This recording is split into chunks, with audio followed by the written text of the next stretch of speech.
দীপু চন্দ্র দাস বাংলাদেশের ময়মনসিংহের একজন শ্রমিক, যাকে কয়েকদিন আগে নৃশংসভাবে হত্যা করা হয়। সেই সময় উপস্থিত ছিল বেশ কয়েকশো মানুষ বললে ভুল করা হবে, কারণ তারা আল্লাহু আকবর নাম করে ভিডিও করছিল।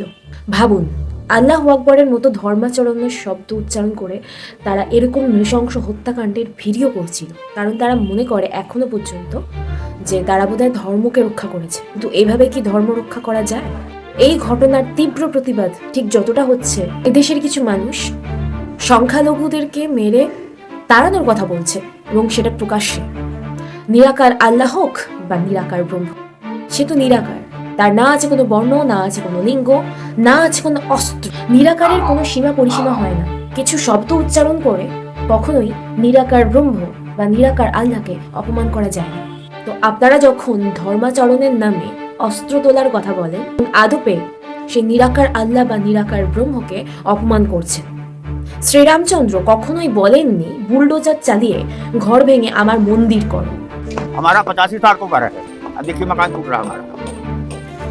শ্রীরামচন্দ্র আমাদের ত্যাগ শিখিয়েছিলেন। অন্যায়ের বিরুদ্ধে প্রতিবাদ করুন, কিন্তু সেটা সঠিকভাবে। ঠিক সেরকমই মোহাম্মদ বলেননি এরকম একটা নৃশংস হত্যাকাণ্ড করুন। কি আমরা তাকে স্মরণ করলাম? আল্লাহু আকবার মানে গড ইজ গ্রেট। একটু ভাবুন দীপুচন্দ্র দাসের বাড়ির লোকের কি অবস্থা। তাই জন্য এই ঘটনার তীব্র প্রতিবাদ করুন। কারোর উপর নৃশংসতা করার কথা ভাববেন না, কারণ নৃশংসতা কখনোই ধর্ম হতে পারে না। দুর্বলদের উপরে তথাকথিত সবলদের অত্যাচার কখনোই ধর্মাচরণ হতে পারে না। সবল তো তারাই হয় যারা জ্ঞান সমৃদ্ধ হয়।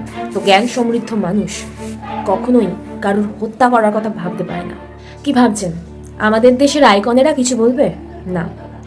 যারা কিনা প্রোপাগান্ডা সিনেমা বানিয়ে নিজেদেরকে আর্টিস্ট প্রমাণ করে, তার আর যাই হোক কিছু বলবে না।